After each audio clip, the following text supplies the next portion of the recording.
moi de prendre la parole aujourd'hui. Et cet aspect d'ouverture d'esprit est à saluer et à vendre.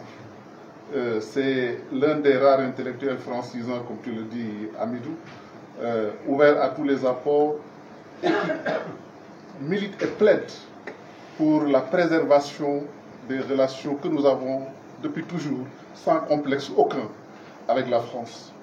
Il préconise et prône un cheminement avec la France et je suis de ceux qui pensent comme lui. Je pense que nous avons notre histoire que nous devons assumer sans complexe et cette histoire-là détermine notre avenir. Et ma conviction est qu'on ne peut rien faire sans nos amis d'hier et sans ceux qui aujourd'hui peuvent nous accompagner dans notre quête de développement. Amidou a parlé d'André Pétavin, il a parlé de Jean Collin et autres. Je trouve qu'on n'a jamais trouvé plus sénégalais que ces gens. On n'a jamais trouvé plus sénégalais que ces gens. J'ai été séduit quand Jean Collin avait demandé à être enterré à Diafat. Et j'avais eu une prise de bec avec un de nos aînés qui s'offusquait de cela, prétendant que Collin peut-être a préféré se faire enterrer au Sénégal parce qu'en France, il n'aurait peut-être pas 3 personnes à son enterrement. C'est vous dire l'étroitesse des esprits de certains. Et cette étroitesse d'esprit doit être dépassée.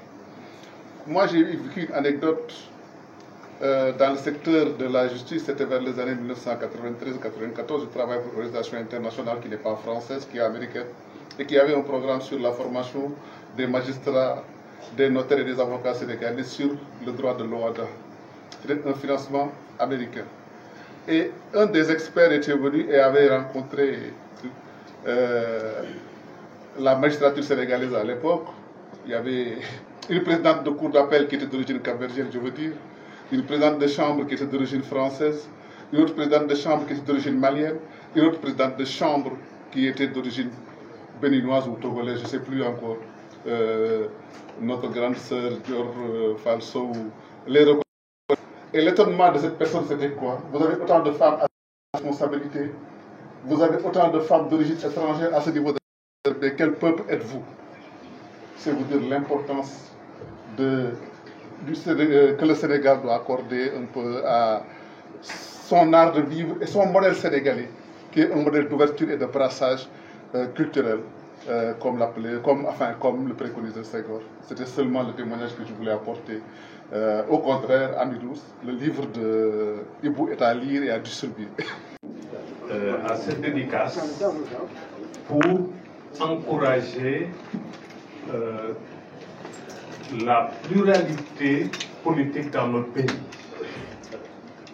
Le Sénégal, ce beau pays qu'on chante partout en Afrique, on lui reconnaît une certaine stabilité politique et sociale. On reconnaît qu'il y a la paix sociale au Sénégal. On le dit souvent en Wolof, c'est le pays qui a la paix.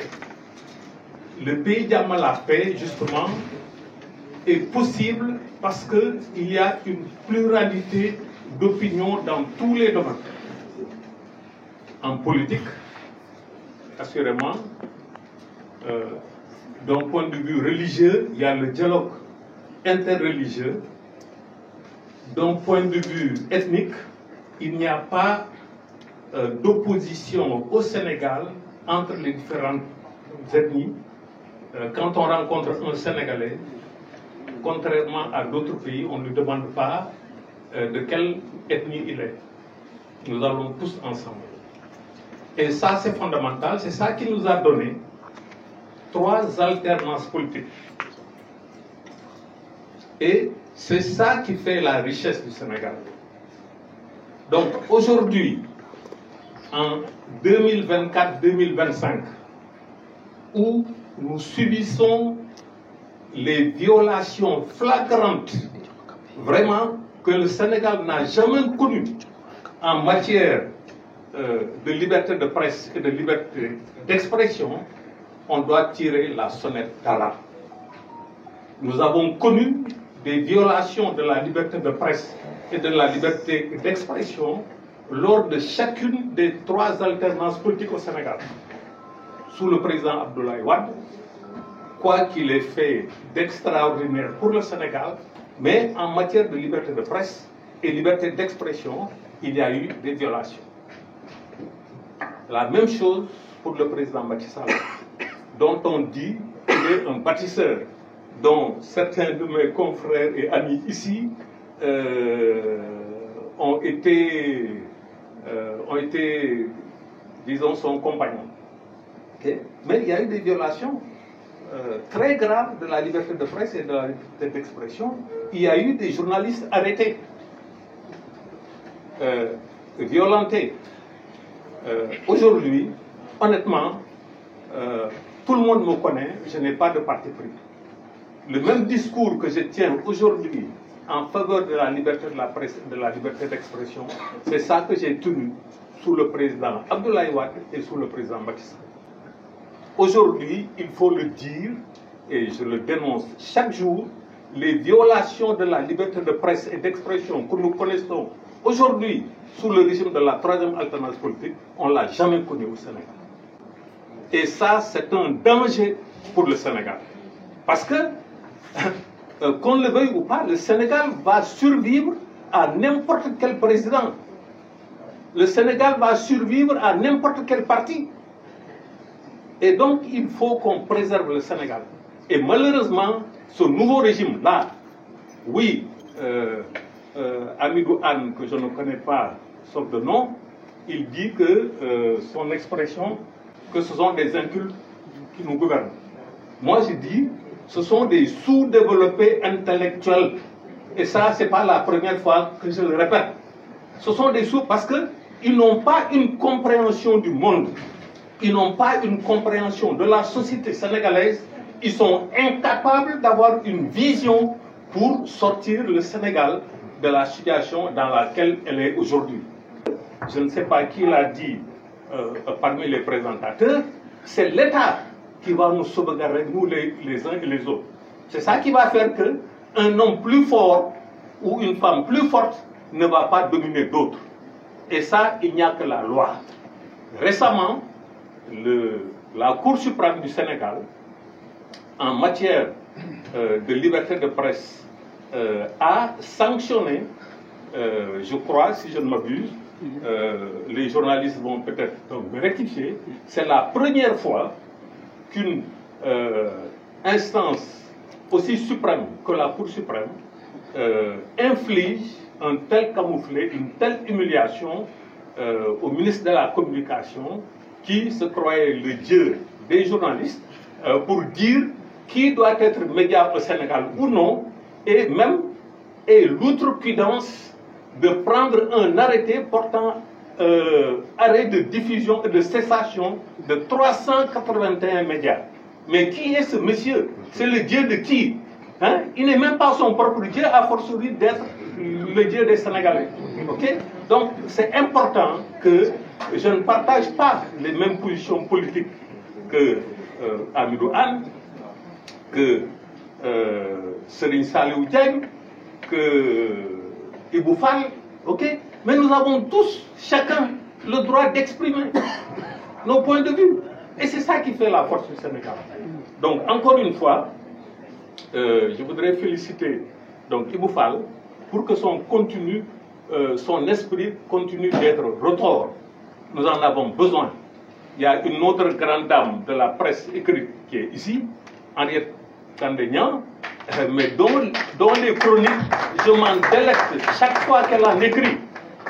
Je ne sais pas si vous avez lu le dernier, sur l'insalubrité, le suicide collectif avec nos marchés insalubres, mais comme ce n'est pas possible, heureusement, comme elle a dit, nous Sénégalais, comme on ne prépare pas bien, la marmite peut bouillir des heures et des heures, et heureusement, ça tue les microbes. Okay? Donc, le Sénégal a besoin d'une élite, mais une élite qui soit éthique. Il ne s'agit pas, aujourd'hui c'est très facile de se vendre, avoir de l'argent. Mais l'argent est éphémère.